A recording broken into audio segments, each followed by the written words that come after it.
The graphics are clean. The music is a Battlefield Crunch 80s arcade-inspired vibe.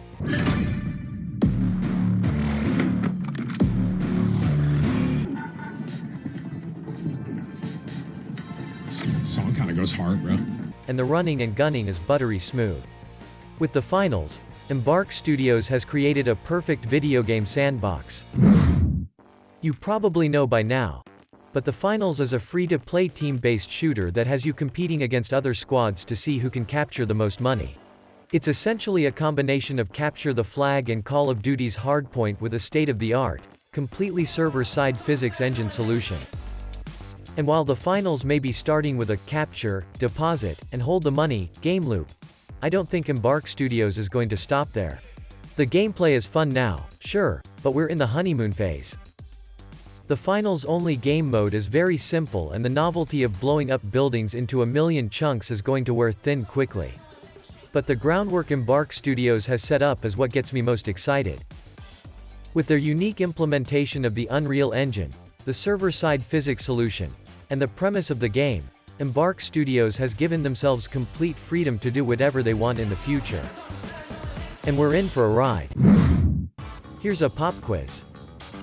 What IP recently became a cultural phenomenon because of its stylish, nail-biting, and absurd execution of this classic premise? Contestants compete in a series of games to avoid disqualification as a disembodied announcer and audience observe the show. The finals is basically Squid Game, the game. Embark Studios has set up the perfect premise for a video game with a limitless shelf life, a video game show. It's the foolproof marriage between a sandbox physics engine and a sandbox game design concept.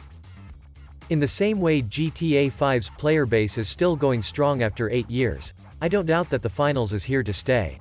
And that's what it's all about for modern games, longevity. Especially for new first-person shooters. There's a ton of money to be made with season passes and weapons and skin customizations. From the closed beta impressions, it looks like the finals has that secret sauce. As a first-person shooter, Embark Studios has nailed the fundamentals. The movement is fluid and arcadey, the shooting has a kick but isn't too realistic, and the TTK is long enough to allow players to breathe. They've also built in skill gaps with the implementation of fully destructible environments, player classes, and the myriad of gadgets that go along with them. The finals appeals to casuals and hardcore FPS enthusiasts alike. As a financial product, Embark Studios has also nailed the fundamentals. Embark Studios has built in the ability for their game to take whatever form and fashion is in vogue. The finals is a future game show where the criteria for winning can change in a heartbeat. And that keeps players, who have notoriously short attention spans, hooked. And as the most popular shooters on the market have proven, the longer players play, the more money they spend. It's a simple formula. The finals can be whatever the market needs it to be.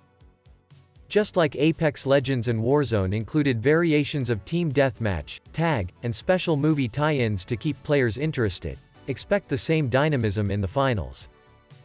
If you think I'm reaching too far, just look for yourself. Embark Studios has already shown us their vision for the future. Already in the closed beta, they have dynamic mid-game events that shake up the player experience. Changes like low gravity, dead go boom, and meteor showers are just a start. What about twists like, Be Kind, Rewind, where a bunch of environmental destruction gets reversed?